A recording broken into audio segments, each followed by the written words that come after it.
नमस्कार दोस्तों, मैं सुप्रिया स्वागत करती हूँ आपका डिकोड एग्जाम की डेली करंट अफेयर की क्लास में।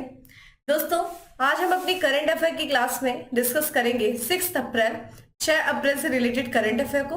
तो चलिए जल्दी से आप सभी लोग सेशन से जुड़ जाइए, सेशन को शेयर करें आप सब लोग। और जैसा कि मैं उम्मीद कर रही हूँ आप सभी लोग अच्छे से अपनी प्रिपरेशन कर रहे होंगे, और साथ ही साथ जैसा कि मैं डेली कहती हूँ आप सभी लोगों से कि करंट अफेयर की शॉर्ट नोट्स बनाइए, जो आपको पीडीएफ प्रोवाइड की जाती है टेलीग्राम ग्रुप पे, वहां से आप उसको डाउनलोड करिए और अपनी शॉर्ट नोट्स खुद की बनाइए। ठीक है, वही आपको ज्यादा रिवीजन में हेल्प करेगा।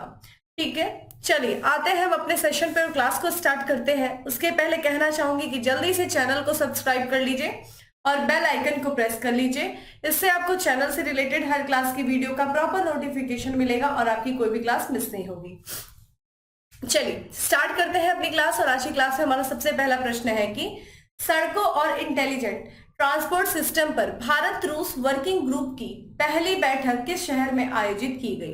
ठीक है, तो ध्यान रखिएगा ये पहली वर्किंग ग्रुप थी, पहली बैठक थी। ठीक है, भारत रूस वर्किंग ग्रुप की ये पहली बैठक थी। किस पर थी ये? सड़कों और इंटेलिजेंट ट्रांसपोर्ट सिस्टम पर। और ध्यान रखिएगा जब भी मैं क्वेश्चन रीड करती हूँ कोशिश क्या करिए खुद से आंसर देने की। और ये जो बैठक हुई दोस्तों कहाँ हुई है?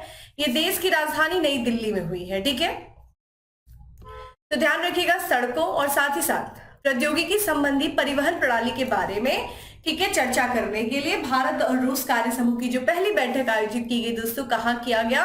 ये किया गया नई दिल्ली में।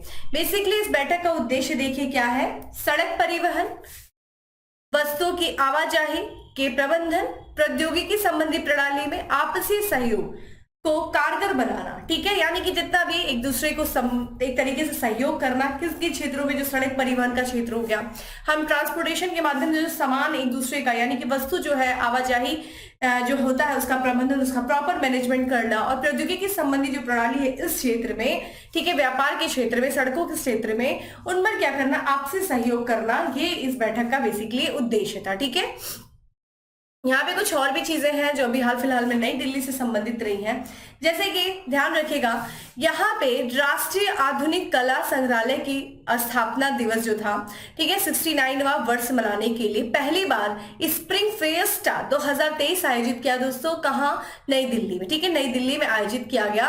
ठीक है, नई दिल्ली में देखिए राष्ट्रीय आधुनिक कला संग्रहालय है और इसने अपनी स्थापना दिवस को, कौन सा स्थापना दोस्तों? स्थापना का 69वां वर्ष मनाने के लिए स्प्रिंग फेस्टा 2023 का आयोजन किया। बात करें राष्ट्रीय आधुनिक कला संग्रहालय का, ठीक है, तो राष्ट्रीय आधुनिक कला संग्रहालय का विभाग है शिक्षा और अनुसंधान विभाग। देखिए ये क्या करता है कार्य? ये दर्शकों को परस्पर संवादात्मक अनुभव देने से संबंधित विचारों और परियोजनाओं पर निरंतर काम कर रहा है। ठीक है, तो ध्यान रखिएगा ये राष्ट्रीय कला संग्रहालय के द्वारा जो है पहली बार स्प्रिंग फिएस्टा आयोजन जो है किया गया 69वां वर्ष मनाने के लिए अपनी स्थापना का। कहाँ? नई दिल्ली में। ठीक है, आइए अगले प्रश्न पे चलते हैं। नेक्स्ट क्वेश्चन है कि निम्नलिखित में से किसने सबसे बड़े प्रदूषकों को अपने उत्सर्जन में कटौती करने के लिए एक कानून जो है पारित किया है? तो सबसे बड़ा प्रदूषकों को, ठीक है, जो सबसे बड़े जो कंपनी होती है, जो बड़ी बड़ी कंपनियां होती है, बहुत ज्यादा जो प्रदूषण फैलाने का कार्य करती हैं, ठीक है, तो ये जो है सबसे बड़े प्रदूषकों को अपने उत्सर्जन में कटौती करने के लिए कानून पारित करने वाला जो देश है दोस्तों वो कोई और नहीं, ऑस्ट्रेलिया है। ठीक है, आइए इसके बारे में बात करते हैं। तो देखिए अभी हाल ही में ऑस्ट्रेलिया की संसद ने एक कानून पारित किया है जो कि किससे संबंधित है? जो सबसे बड़े ग्रीन हाउस गैस प्रदूषकों के उत्सर्जन को कम करने के लिए। ठीक है, किससे संबंधित है ये कानून? तो सबसे बड़े जो ग्रीन हाउस गैस प्रदूषक है उनको कम करने के लिए, उनके उत्सर्जन को कम करने के लिए ये कानून पारित किया गया है ऑस्ट्रेलिया के संसद ने। इस विधेयक में देखिए क्या बातें की गई है कि जो सबसे बड़े ग्रीन हाउस गैस प्रदूषक है वो अपना उत्सर्जन कम करें। ठीक है, उनको कम करना होगा, या फिर अगर वो कम नहीं करते हैं तो जो कार्बन क्रेडिट है उसके लिए भुगतान उन्हें करना होगा। देखिए कार्बन क्रेडिट क्या होती है कि एक क्रेडिट होता है, मतलब एक लिमिट होती है कि हर कंट्री को इतने लिमिट में ही क्या करना है, ग्रीन हाउस गैस या फिर ये जो गैसेस होती है उनका उत्सर्जन इतने तक करना होता है। मान लीजिए 100 करना है, ठीक है, लेकिन अगर 100 से एक्सीड कर जाता है ये उत्सर्जन तो उनको क्रेडिट लेनी पड़ती है, तो उस क्रेडिट का भुगतान करना पड़ता है। क्रेडिट लोगे तो पेमेंट करना पड़ेगा। तो अगर मान लीजिए एक लिमिट के बाद अगर फिर भी वो उत्सर्जन कम ना करके उत्सर्जन ज्यादा करते हैं तो कार्बन क्रेडिट के लिए उनको भुगतान करना होगा। इस विधेयक में ये बात की गई है। इसमें बात किया गया है, जो प्रशासन के अनुसार देखा जाए, ऑस्ट्रेलिया के प्रशासन के अनुसार देखा जाए तो यहाँ पे बात किया गया है, ये जो उत्सर्जन का स्तर है 2005 तक लाने के लिए, ये 2030 तक उत्सर्जन को 43% तक कम करने के लक्ष्य पहुंचने के लिए सुरक्षा तंत्र आवश्यक है। ठीक है, तो ध्यान रखिएगा। देखिए यहाँ पे जो उत्सर्जन है उसको 43% तक कम करना है, और जो कि किस स्तर तक लाने के लिए, 2005 के स्तर तक लाने के लिए। तो ये सारे जो है सुरक्षा तंत्र की आवश्यकता है, इस तरह के कानूनों की आवश्यकता होगी जिससे कि जो बड़े बड़े जो ये प्रदूषक फैलाने वाले या फिर ये जो गैस प्रदूषक होते हैं, ग्रीन हाउस गैस प्रदूषक, उन पर नियंत्रण किया जा सके। ठीक है, ये जो कानून है, जो विधेयक पारित किया गया है ऑस्ट्रेलिया के संसद के द्वारा, वो 1 जुलाई को प्रभावी हो जाएगा और ऑस्ट्रेलिया की 215 से सबसे अधिक प्रदूषण फैलाने वाली सुविधाओं के उत्सर्जन को क्या हो जाएगा, ये प्रतिबंधित करेगा। ठीक है, चलिए अगले प्रश्न की तरफ बढ़ते हैं, और ये जो कि दिवस से संबंधित है, और ये हम बात करेंगे सप्ताह की, कि निम्नलिखित में से किस तारीख तक राष्ट्रीय समुद्री सप्ताह 2023 का आयोजन किया जा रहा है। ठीक है, या फिर किया गया। तो दोस्तों इसका जो करेक्ट आंसर है वो है सी है, 30 मार्च से लेकर के 5 अप्रैल तक जो है इसका आयोजन किया गया राष्ट्रीय समुद्री सप्ताह का। ठीक है, तो ध्यान रखिएगा, यहाँ पे हम बात कर रहे हैं केंद्रीय पत्तन पोत परिवहन और जलमार्ग मंत्री कौन है दोस्तों, सर्बानंद सोनोवाल।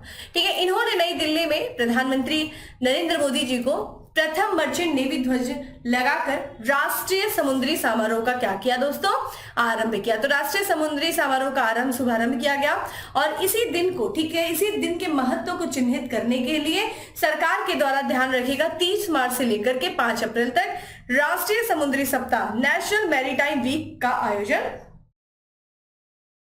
किया गया। ठीक है, ध्यान रखिएगा 5 अप्रैल तक था। ये जो सप्ताह होते हैं, वीक्स होते हैं, ये आपके लिए इंपॉर्टेंट होते हैं। यहाँ पे हम बात करें समुद्री जो है राष्ट्रीय समुद्री दिवस पर देखा जाए, सरकार देखिए ये किस लिए दिवस मनाया जाता है। तो जैसा कि प्रथम विश्व युद्ध जो हुआ था और जो द्वितीय विश्व युद्ध हुआ था, उस दौरान जो समुद्र में, ठीक है, जो नाविक थे जिन्होंने इस युद्ध के दौरान अपने प्राणों का जो प्राण न्यौछावर किए थे, जो बलिदान दिए थे, जो बहादुरी से इस युद्ध में लड़े थे, उनके प्रति सम्मान व्यक्त करने, उन्हें जो है श्रद्धांजलि देने के लिए ये राष्ट्रीय समुद्री दिवस का आयोजन किया जाता है। ठीक है, तो यहाँ पे हम क्या देख रहे हैं कि राष्ट्रीय समुद्री सप्ताह मनाया गया 30 मार्च से लेकर के दोस्तों कब से, यहाँ पे 5 अप्रैल तक। ठीक है, चलिए भाई अगले प्रश्न की तरफ बढ़ते हैं, और हमारा अगला प्रश्न है कि निम्नलिखित में से किसने नौसेना संचालन महानिदेशक के रूप में पदभार ग्रहण किया है। ध्यान रखिएगा दोस्तों, ये अपॉइंटमेंट से संबंधित प्रश्न है, और ये नौसेना संचालन महानिदेशक के रूप में किसने पदभार ग्रहण किया है। ऑप्शंस आप देख रहे हैं, अनंत नागेश्वर, प्रवीर सिन्हा, राजीव मिश्रा या फिर अतुल आनंद। तो चलिए जल्दी से आप सभी लोग कमेंट बॉक्स में आंसर करते हुए रहिए, और इसका जो करेक्ट आंसर है दोस्तों वो है अतुल आनंद। ठीक है, करेक्ट आंसर इज डी। तो यहाँ पे बात करते हैं, ये वाइस एडमिरल है अतुल आनंद, और इन्होंने अभी हाल ही में नौसेना संचालन में इन्होंने महानिदेशक के रूप में पदभार जो है ग्रहण किया है। तो यहाँ नौसेना संचालन, यहाँ पे ये वाइस एडमिरल अतुल आनंद जो है ये महानिदेशक नौसेना संचालन के रूप में पदभार इन्होंने ग्रहण किया। इनके बारे में दोस्तों बात किया जाए तो इन्होंने जो है 1 जनवरी 1988 को भारतीय नौसेना की कार्यकारी शाखा में इनको नियुक्त किया गया था। इन्होंने बहुत सारी जगहों पे कार्य किया, जैसे कि इन्होंने राष्ट्रीय रक्षा अकादमी, रक्षा सेवा कमान और स्टाफ कॉलेज मीरपुर जो कि बांग्लादेश में, और राष्ट्रीय रक्षा कॉलेज नई दिल्ली के पूर्व ये छात्र भी रहे हैं। अगर इनके बारे में बात किया जाए तो अगर हम भारतीय नौसेना की दोस्तों बात करें तो भारतीय नौसेना की जो स्थापना हुई थी दोस्तों वो 1830 में हुई थी, और किस लिए किया गया था, इसका मिशन क्या होता है, समुद्री हितों और सीमाओं की रक्षा करना जो है ये इसका उद्देश्य था। भारतीय नौसेना का दोस्तों आदर्श वाक्य क्या है, शम नो वरुण, यानी कि वरुण महासागरों के स्वामी हमारे लिए शुभ हो। ठीक है, तो महासागरों के स्वामी वरुण, ठीक है, ये हमारे लिए शुभ हो, ये इसका आदर्श वाक्य है भारतीय नौसेना का। आइए 1-2 अपॉइंटमेंट और देख लेते हैं जो हमारे एग्जाम के लिए इंपॉर्टेंट है। देखिए ये भारतीय मूल के हैं, ये रिचर्ड वर्मा, जिनकी तस्वीर आप स्क्रीन पर देख रहे हैं। तो रिचर्ड वर्मा की बात किया जाए दोस्तों तो इनको अमेरिका के विदेश विभाग में प्रबंध व संसाधन मामलों के उप सचिव नियुक्त किया। देखिए इस पद को किसी और भी नाम से जाना जाता है। अमेरिका सरकार का ये एक बहुत ही शक्तिशाली दायित्व वाला पद है, और इस पद को देखिए विदेश विभाग का सीईओ भी कहा जाता है। तो विदेश विभाग के, अमेरिका के विदेश विभाग का सीईओ किसे बनाया गया है दोस्तों, ये बनाया गया रिचर्ड वर्मा को। ठीक है, तो ये अपॉइंटमेंट अपने आप में बहुत इंपॉर्टेंट है। ये अमेरिका से भारत के राजदूत भी रह चुके हैं भारत में, अमेरिका के, ठीक है। तो इन्हीं को जो है ये बनाया गया है अमेरिका के विदेश विभाग में प्रबंध और संसाधन मामलों के उप सचिव। अगली बात करें दोस्तों की, निम्नलिखित में से कौन सा देश फिनलैंड का 31वां, ठीक है, यहाँ पे ध्यान रखिएगा दोस्तों, ये ठीक है वो इनकरेक्ट था, उसको करेक्ट कर दिया मैंने। ध्यान रखिएगा कौन सा देश नाटो का 31वां सदस्य बन गया है। तो नाटो का 31वां सदस्य दोस्तों कौन सा देश बना है, ये बना है फिनलैंड, ठीक है। आइए बात करेंगे नाटो के भी बारे में। देखिए यही नाटो का सदस्य बनने वाला था यूक्रेन, जब उसने एक डिसीजन लिया उसके बाद से आक्रमण हो गया रशिया का यूक्रेन के ऊपर, जिसकी वजह से अभी तक जो है उन दोनों देशों के बीच में युद्ध चल रहा है और अभी उसका 31वां सदस्य देश जो बन गया है वो फिनलैंड बन गया है। तो ध्यान रखिएगा फिनलैंड जो है ये उत्तरी अटलांटिक संधि संगठन यानी कि North Atlantic Treaty Organization NATO का कौन सा सदस्य बना है दोस्तों, 31वां सदस्य बन गया। इसके पहले 30 सदस्य थे, जो 30वां सदस्य दोस्तों था वो कौन सा था, वो था नॉर्थ मैसिडोनिया, ठीक है। नॉर्थ मैसिडोनिया जो था वो नाटो का 30वां सदस्य था और 31वां सदस्य फिनलैंड बन गया है। फिनलैंड की जो सदस्यता रही है नाटो में, ये देखिए जब तुर्की ने सर्वसम्मत वोट दिया है उसके बाद से जो है इसकी भूमिका एक तरीके से नाटो का ये सदस्य बन पाए, इसकी स्वीकृति हुई है।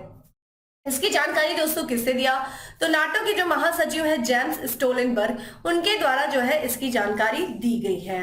आइए बात करते हैं फिनलैंड और रशिया के बॉर्डर के बारे में। देखिए फिनलैंड जो है, फिनलैंड और रशिया के बीच में जो बॉर्डर है एक तरीके से वो 1300 किलोमीटर की अधिक से जो है सीमा साझा किया जाता है, जो फिनलैंड ने रूस से लगभग। और नाटो में शामिल होने का निर्णय देखिए इसके द्वारा कब लिया गया, जब यूक्रेन पर रशिया ने वार किया तो अपनी सुरक्षा की दृष्टि को ध्यान में रखते हुए, अपनी सुरक्षा को ध्यान में रखते हुए फिनलैंड ने नाटो में शामिल होने का क्या क्या निर्णय लिया।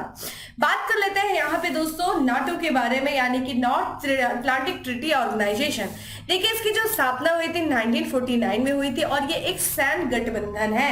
ध्यान रखिएगा ये जो है एक तरीके से सामूहिक उत्तरदायित्व के सिद्धांत पर कार्य करता है।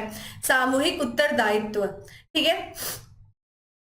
तो सामूहिक उत्तरदायित्व का सिद्धांत दोस्तों क्या है, सामूहिक उत्तरदायित्व का सिद्धांत ये है कि जो उतने भी नाटो सदस्य हैं, अगर किसी एक भी देश पे जो नाटो के सदस्य हैं उसपे किसी एक देश पे दूसरे देश के द्वारा अगर आक्रमण किया जाता है, वो नाटो का सदस्य नहीं है, तो इससे ये माना जाएगा कि वो सिर्फ एक देश पर आक्रमण नहीं बल्कि सभी देशों पे जो नाटो के सदस्य हैं उन सभी देशों पे आक्रमण हुआ है और वो सभी देश मिलकर के उस देश का उत्तर देंगे।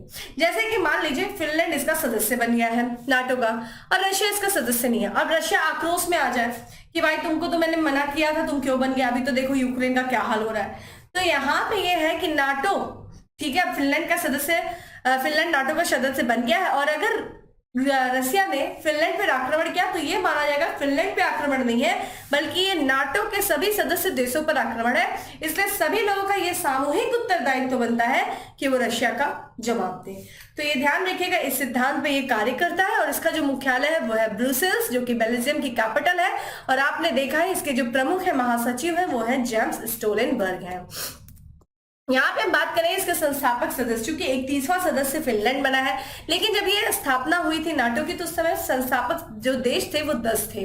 कौन कौन से थे, संयुक्त राज्य अमेरिका, देखिए ये जो वेस्ट यूरोप वाले कंट्री हैं, जो वेस्ट ये अटलांटिक से लगे हुए देश हैं, वो इसके सदस्य हैं। फिर हम बात करें Canada, Belgium, Denmark, France, Iceland, Italy, Luxembourg, Netherland, Norway, पुर्तगाल, यूनाइटेड किंगडम, तो ये इसके संस्थापक देश हैं। जेम्स स्टोलनबर्ग इसके महासचिव है। अब बात कर लेते हैं दोस्तों फिनलैंड के बारे में। फिनलैंड का आप देख रहे हैं यहाँ पे मैप है, ये आर्कटिक के साउथ में आपको फिनलैंड दिख रहा है, जिसकी 1300 किलोमीटर से लंबी जो है ये सीमा साझा कर रहा है रशिया से। देखिए इसकी बाकी जो सीमा लग रही है दोस्तों वो लग रही है आपकी स्वीडन से। हेलेंस्की इसकी कैपिटल है, ठीक है। यूरो इसकी जो है मुद्रा है और ये सना मरीन जो है वो यहाँ की प्राइम मिनिस्टर है, ठीक है। चलिए अगले प्रश्न की बात करते हैं कि श्रीनगर लेह राजमार्ग पर गगनगिर और किसको जोड़ने वाली महत्वपूर्ण जेड मोड़ सुरंग का उद्घाटन अप्रैल 2023 में किया गया, ठीक है। तो ये ध्यान रखिएगा श्रीनगर लेह राजमार्ग पर ये सुरंग है, ठीक है। गगनगिर और किसको जोड़ने वाली एक महत्वपूर्ण जेड मोड़ सुरंग का उद्घाटन किया गया दोस्तों, तो ये है सोनमर्ग, ठीक है।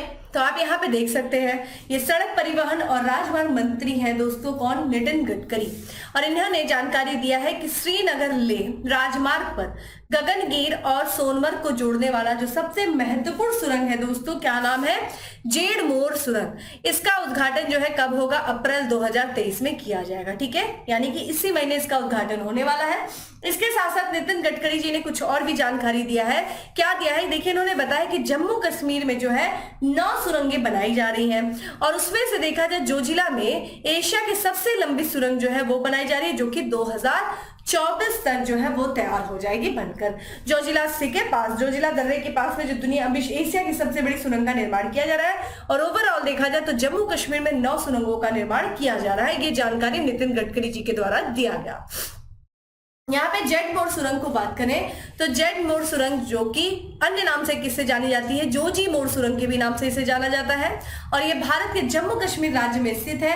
और ये ध्यान रखिएगा, ये एक निर्माणाधीन सुरंग है, इसका निर्माण हो रहा है, जल्दी ये तैयार होने वाली है। यहाँ पे हम बात करें अगली, ये जो सुरंग है जो कि किस पर स्थित है? श्रीनगर लेह राजमार्ग पर स्थित है, गगनगीर और सोनमर्ग के बीच में, ठीक है। ये कितनी लंबी है दोस्तों? तो ये 6.5 किलोमीटर लंबी ये सुरंग है। इसका जो है सुरंग का निर्माण देखिए कितनी ऊंचाई पे किया जा रहा है, तो 11,578 फीट की ऊंचाई पे किया जा रहा है। और ये ध्यान रखिएगा, ये कश्मीर घाटी को देखिए जितने भी मौसम सभी मौसम में कनेक्टिविटी प्रदान करेगा। बर्फ पड़ जाए, बारिश हो जाए, कुछ भी हो जाए, ये सुरंग बंद नहीं होगी, हमेशा इसकी कनेक्टिविटी बनी रहेगी। इस परियोजना की बात करें जो क्रियान्वित किया जा रहा है इस परियोजना को, तो राष्ट्रीय राजमार्ग और अवसंरचना विकास निगम लिमिटेड के द्वारा क्रियान्वित किया जा रहा है, ठीक है। ये हमने कुछ इंपॉर्टेंट चीजें देखी।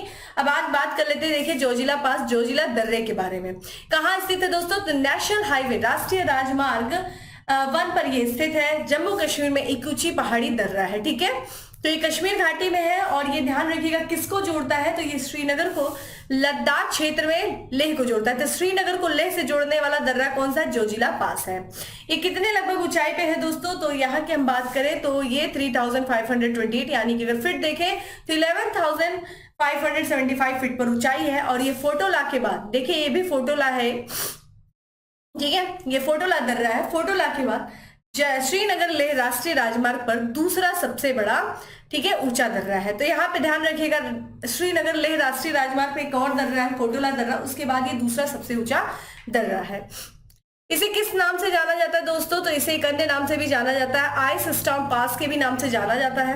और इस सुरंग की जो है, इस परियोजना की जो शुरुआत की गई थी दोस्तों 2018 में किया गया था। और ये ध्यान रखिएगा, ये एशिया के सबसे लंबी और सामरिक द्विदिशात्मक सुरंग है। तो ये था कुछ इंपॉर्टेंट चीजें। अब हम बात करते हैं अगले प्रश्न की, और हमारा अगला प्रश्न है दोस्तों की, निम्नलिखित में से किस बैंक के द्वारा भारत की पहली pocket size swipe machine MicroPay launch किया गया? तो माइक्रोपे ध्यान रखिएगा, ये भारत की पहली पॉकेट साइज, पॉकेट में रख करके जो स्विप मशीन होती है, स्विप मशीन वो है, इसका नाम देखिए माइक्रोपे है। और ये लॉन्च किया गया है दोस्तों, प्राइवेट सेक्टर का बैंक है, एक्सिस बैंक के द्वारा जो है इसे लॉन्च किया गया है। आइए इसके बारे में देखते हैं। तो ध्यान रखिएगा, एक्सिस बैंक ने अभी मार्च में ही एक डिजिटल जो है भुगतान स्वीकार करने के लिए एक ऐप लॉन्च किया, एक मशीन लॉन्च की है, ठीक है। तो पिन ऑन मोबाइल, ठीक है, पिन ऑन मोबाइल तकनीकी पर आधारित भारत की पहली पॉकेट साइज जो है स्वाइप मशीन माइक्रोपे लॉन्च किया है। तो ये माइक्रोपे जो कि एक भारत की पहली पॉकेट साइज जो है ये स्वाइप मशीन है, जिसकी तस्वीर आप यहाँ पे देख सकते हैं। और ये माइक्रोपे नाम है, जिसको जो कि पिन ऑन मोबाइल तकनीकी पर आधारित है और एक्सिस बैंक के द्वारा इसको लॉन्च किया गया। ध्यान रखिएगा, ये एक व्यापारी के स्मार्टफोन को पॉइंट ऑफ सेल टर्मिनल्स में बदल देगा, जिससे ग्राहकों के लिए जो डिजिटल भुगतान करना है वो काफी आसान हो जाता है। बैंक के अनुसार देखा जाए तो ये पॉकेट साइज जो उपकरण है एक छोटा कम लागत वाला ये कार्ड रीडर है, कार्ड को रीड कर लेता है, जो भी डेबिट और क्रेडिट कार्ड के लिए जो इंसर्ट और टैप विकल्पों को सपोर्ट करता है, ठीक है। तो कार्ड को रीड करके पेमेंट कर लेता है, बहुत छोटे साइज का ये स्वाइप मशीन होगा। यहाँ पे कुछ और भी चीजें जो कि एक्सिस बैंक से संबंधित अभी हाल फिलहाल में चर्चा में रही है। देखा जाए एक्सिस बैंक, हाल ही में एक्सिस बैंक और श्रीराम हाउसिंग फाइनेंस लिमिटेड ने सह उधार मॉडल के तहत यूबीको लैंड प्लेटफॉर्म के माध्यम से रणनीतिक साझेदारी की है। तो किसके साथ किया? एक्सिस बैंक ने श्रीराम हाउसिंग फाइनेंस लिमिटेड के साथ किया है। साझेदारी का बेसिकली उद्देश्य देखिए क्या है, असंगठित क्षेत्रों को टारगेट किया गया है साझेदारी के तहत। तो असंगठित क्षेत्र के ग्राहकों की जरूरतों को पूरा करना है, जिसमें से देखिए क्या क्या है, स्वनियोजित या वेतनभोगी उधारकर्ता भी इसमें शामिल है, और जिनके पास पर्याप्त आय प्रमाण की कमी के कारण क्रेडिट तक जो है पहुंच सीमित है। ठीक है, तो इस उद्देश्य से बेसिकली जो ये समझौता किया गया है, ये असंगठित क्षेत्र के जो लोग हैं उनको टारगेट करने के लिए किया गया है। ठीक है, चलिए अगले प्रश्न की तरफ बढ़ते हैं कि निम्नलिखित में से कहा द्विपक्षीय समुद्री अभ्यास, ठीक है, स्लीनेक्स 2023 का आयोजन किया जाएगा या फिर आयोजित किया जा रहा है। कहाँ किया जा रहा है दोस्तों? कोलंबो में। ठीक है, कोलंबो जो कि श्रीलंका की कैपिटल, और यहाँ पे हम बात करें तो ये श्रीलंका, और जो देखिए इसका आयोजन किया जा रहा है, इस समय ये चल रहा है। तो ये भारत और श्रीलंका का ये द्विपक्षीय समुद्री अभ्यास है जिसका नाम है स्लीनेक्स, यानी कि श्रीलंका इंडिया एक्सरसाइज स्लीनेक्स। तो ये नौसेना अभ्यास है और इसका 10वां संस्करण आयोजित किया जा रहा है दोस्तों। कहाँ पे किया जा रहा है? कोलंबो में आयोजित किया जा रहा है। इसमें भारत की तरफ से कौन प्रतिनिधित्व कर रहा है? तो भारतीय नौसेना का जो प्रतिनिधित्व कर रहे हैं वो आईएनएस किल्टन और आईएनएस सावित्री के द्वारा किया जा रहा है। बात करें चूंकि ये 10वां संस्करण है, तो 9वां संस्करण कहाँ आयोजित किया गया था? ये भारत में आयोजित किया गया था, श्रीलंका। ठीक है, कहाँ पे दोस्तों? विशाखापट्टनम में आयोजित किया गया था। कुछ और भी अभ्यास देख लेते हैं जो भारत और श्रीलंका के बीच में आयोजित किया जाता है, जैसे कि युद्धाभ्यास मित्र शक्ति। ठीक है, एक सैन्य अभ्यास है। एक त्रिपक्षीय अभ्यास भी जिसका नाम है दोस्ती, यानी कि 3 पक्षों के बीच में ये अभ्यास होता है। कौन कौन है? भारत है, मालदीव है और श्रीलंका। इन तीनों देशों के जो तटरक्षक है उनके बीच में एक त्रिपक्षीय अभ्यास आयोजित किया जाता है जिसका नाम है दोस्ती। यहाँ पे हम देख लेते हैं, चूंकि श्रीलंका की बात कर रहे हैं दोस्तों, तो देखिए 31 मार्च की बात करें तो न्यूजीलैंड के हैमिल्टन में 2-0 से हारकर श्रीलंका आईसीसी ओडीआई विश्व कप के लिए सीधे क्वालिफाई करने में क्या हो गया दोस्तों? विफल हो गया। ठीक है, आइए हम बात कर लेते हैं श्रीलंका की, और ये देख सकते हैं श्रीलंका। ठीक है, ये देखा जाए भारत के जो है दक्षिण पूर्व में स्थित ये छोटा सा द्वीपीय देश है जिसकी 2 राजधानी। देखिए, एक राजधानी श्री जयवर्धने पूरे कोटे है जो कि यहाँ की प्रशासनिक राजधानी है। कोलंबो राजधानी बात करें दोस्तों, ये वाणिज्यिक जो है राजधानी है। यहाँ की मुद्रा श्रीलंकाई रुपया है और प्रधानमंत्री जो है वो दिनेश गुणवर्धने हैं, और यहाँ पे बात करें राष्ट्रपति रानिल विक्रमासिंघे है। आप देख सकते हैं वेस्ट कोस्ट के पास इसकी राजधानी कोलंबो है, जो कि कौन से रिवर पे? कल्लू रिवर पर स्थित है। ठीक है, आप ये चीज देख सकते हैं, बहुत इंपॉर्टेंट चीज है। और यहाँ पे देखिए जाफना है, ये भी पूछा गया है। ये एडन ब्रिज है और मन्नार। ये देखिए पाक स्ट्रेट है दोस्तों, मैंने बताया पाक स्ट्रेट देख लीजिए आप ध्यान से, गल्फ ऑफ मन्नार। ठीक है, ये चीज ध्यान रखिएगा आप लोग, कैसे कैसे चीजों को क्या कनेक्ट होता है। अब आपकी जिम्मेदारी, आप मुझे बताइए पार्क स्ट्रीट के बारे में, और ये सारी चीजें आप मुझे थोड़ा सा इन डिटेल बताइए। ठीक है, अच्छा, आप मुझे यहाँ पे मुझे बंदरगाह दिखा है, अब आप मुझे बताएंगे कि किस श्रीलंका के किस बंदरगाह को जो है चाइना के द्वारा क्या किया गया है, उसको ले लिया गया है, उस पर अधिकार कर लिया गया है, किस बंदरगाह पे। ठीक है, चलिए अगले प्रश्न की तरफ बढ़ते हैं जो कि नियुक्ति से संबंधित है। निम्न में से कौन पीटीसी यानी कि power trading corporation of India का नया अध्यक्ष और प्रबंध निदेशक नियुक्त हुए हैं? तो राजीव के मिश्रा नियुक्त हुए हैं। आइए इसके एक्सप्लेनेशन को देखें हम। देखिए, राजीव के मिश्रा को पावर कॉर्पोरेशन ऑफ इंडिया का क्या बनाया गया है दोस्तों? नया अध्यक्ष और प्रबंध निदेशक नियुक्त किया गया है। ठीक है, ये बात करें इस कंपनी के बारे में, पीटीसी कंपनी, तो ध्यान रखिएगा ये जो है पीटीसी इंडिया लिमिटेड, ये एक भारतीय कंपनी है, और ये देखिए क्या करती है, किस काम में माहिर है? तो ये power trading solutions, cross border power trading और कंसल्टेंसी सर्विसेज में ये माहिर है। स्थापना की बात किया जाए दोस्तों तो 16 अप्रैल 1999 में भारत सरकार के द्वारा इसको स्थापित किया गया था। मुख्यालय की बात किया जाए तो नई दिल्ली है। यहाँ पे कुछ और भी नियुक्तियां देख लेते हैं। तो देखा जाए अभी हाल ही में वाइस एडमिरल संजय जसप्रीत सिंह को भारतीय नौसेना में नौ स्टाफ के उप प्रमुख के रूप में इन्होंने पदभार पदभार संभाला, जिनकी तस्वीर आप देख सकते हैं। तो ये जो है वाइस एडमिरल संजय जसप्रीत सिंह जो है ये भारतीय नौसेना में नौसेना स्टाफ के उप प्रमुख बनाए गए हैं। बात करते हैं भारतीय नौसेना की स्थापना की, तो 26 जनवरी 1950 को ये स्थापित की गई थी, और इसके जो है नौसेना स्टाफ के वर्तमान प्रमुख कौन है दोस्तों? एडमिरल आर हरीश जो है कुमार है। चलिए आप मुझे बताइए प्रमुख के बारे में, जो थल सेना प्रमुख कौन है, वायु सेना प्रमुख कौन है, ये मुझे आप बताइए। अगली नियुक्ति है दोस्तों, हिताची पेमेंट सर्विसेज ने कंपनी के नए प्रबंध निदेशक के रूप में, ठीक है, सुमिल बिकमसे को क्या किया, नियुक्त किया है। ठीक है, ये कुछ इंपॉर्टेंट नियुक्तियां थी। आइए अगले और अपने लास्ट एमसीक्यू की तरफ बढ़ते हैं कि हाल ही में कब अंतरराष्ट्रीय खान जागरूकता दिवस मनाया गया। दोस्तों कब मनाया गया, ऑप्शंस आप देख रहे हैं और इसका जो करेक्ट आंसर है वो है 4 अप्रैल को मनाया गया अंतरराष्ट्रीय खान जागरूकता दिवस। तो देखिए, बारूदी सुरंग और युद्ध के जो आपका विस्फोटक अवशेष है उस खतरे के बारे में लोगों को जागरूक करने के लिए, ठीक है, या फिर जागरूकता बढ़ाने के लिए हर साल क्या मनाया जाता है, 4 अप्रैल को अंतरराष्ट्रीय खान जागरूकता दिवस, international day for mine awareness. इस दिन को सबसे पहली बार दोस्तों कब बनाया गया था, 2006 में। ठीक है, और पहली बार जो है 2006 में यूनाइटेड नेशन जनरल असेंबली यानी कि संयुक्त राष्ट्र महासभा के द्वारा स्थापित किए जाने के बाद मनाया जा रहा है। इसकी थीम देख लीजिए क्या है इस साल की, तो mine action can not wait. ठीक है, तो ये जो है इस साल किसकी थीम है। आइए सबसे इंपॉर्टेंट दिवस भी बात कर लेते हैं, 4 ही अप्रैल को था। देखिए पूरे भारत में 4 अप्रैल 2023 को महावीर जयंती मनाएगी। ठीक है, महावीर देखिए ध्यान रखिएगा जैन धर्म के जो है 24वें तीर्थंकर थे और ये जो है महावीर जयंती जैन समुदाय का एक महत्वपूर्ण धार्मिक त्योहार है। महावीर स्वामी जी की बात करें, ठीक है, भगवान महावीर जी की, तो ये 24वें जो है ये तीर्थंकर थे और इनको एक अन्य नाम से जाना जाता था जिसका नाम है वर्तमान। ठीक है, इनका जो जन्म हुआ था वो 6वीं शताब्दी ईस्वी पूर्व में हुआ था और इनके पिता का नाम क्या था दोस्तों, सिद्धार्थ था और इनकी माता का नाम त्रिशला था। ठीक है, तो ध्यान रखिएगा 4 अप्रैल को ही हमने महावीर जयंती भी मनाई। तो दोस्तों ये था आज का हमारा 10 MCQ। अब बात करते हैं दोस्तों फैक्ट्स ऑफ द डे की। फैक्ट्स ऑफ द डे में हमारा सबसे पहला फैक्ट है कि हाल ही में विमोचित पुस्तक Vasu Chatterjee and middle of the road cinema के लेखक कौन है, अनिरुद्ध भट्टाचार्य। ठीक है, ये देखा जाए भट्टाचार्य जी है। अगला है देश के दूसरे पीएम मित्र पार्क, ठीक है, पीएम मित्रा मेगा टेक्सटाइल पार्क की स्थापना की जा रही, कहाँ की जा रही है, कुलबर्गी कर्नाटक। और मैंने आपको बताया था पहला पार्क जो है पीएम मित्रा पार्क कहाँ बन रहा है, ये मैंने बताया था, कमेंट बॉक्स में आप मुझे आंसर करिए।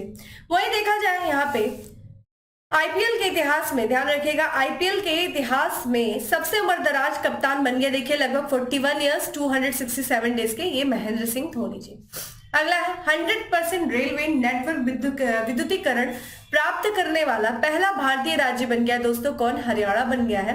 और आज का लास्ट हमारा फैक्ट्स ऑफ द डे है कि हाल ही में ऑस्टिन कंट्री क्लब में फाइनल में world golf championship match play golf खिताब हासिल किया किसने, सैम बर्नेस ने किया। ठीक है, तो दोस्तों ये था आज का हमारा करंट अफेयर। उम्मीद है आपको चीजें अच्छी लगेंगी तो लाइक करिए, शेयर करिए लोगों को, और डेली करंट अफेयर की जो पीडीएफ है वो आपको टेलीग्राम ग्रुप पे मिल जाएगी जिसका लिंक आपको डिस्क्रिप्शन बॉक्स में दिया हुआ है, जाइए डाउनलोड करिए और अपनी शॉर्ट नोट्स बनाइए। चलिए फिर मिलेंगे अपने नेक्स्ट क्लास में, तब तक के लिए bye, have a good day, stay safe and stay happy.